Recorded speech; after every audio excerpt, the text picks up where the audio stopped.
Hey everyone, Technomentary here. In today's video, I'm going to show you how to factory reset your Windows computer without logging in, or if you didn't know the password and can't get in. This is the method you can do. So what you'll need to do is hold down the shift key, either one on the left or the right.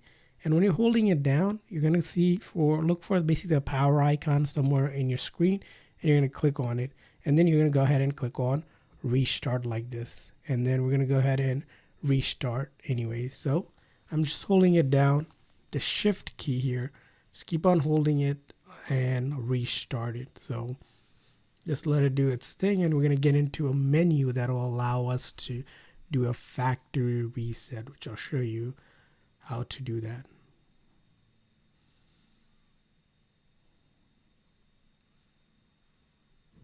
And as you can see here, just holding down that shift key, it's very important you hold down the shift key during the whole process until you get to this menu, and then you can let go. And now we can do a factory reset. You can just go ahead and select the troubleshoot option here, click on troubleshoot, and then we have the option to reset this PC.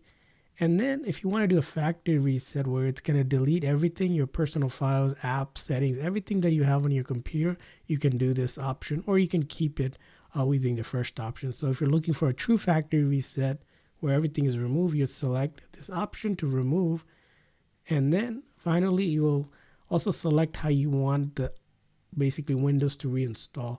You could probably do like a local install if you have it on this device, or a cloud install. Either of the option should work, and then you'll get a message about getting things ready.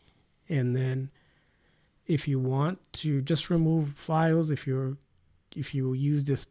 planning on keeping this PC to use, or if you want a full clean drive, which will basically if you're using this PC, if you're getting rid of it, this will take a longer time, keep in mind. So I would do this one if you're doing a true factory reset. If you're not, you can do this one so you can get back into it.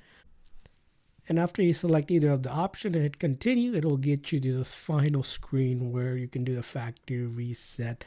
So keep in mind, doing the full factory reset will delete everything on this device. So if you don't have a backup of it, you might lose your data with the factory reset. So be careful when you do this, but that's how you'll do it.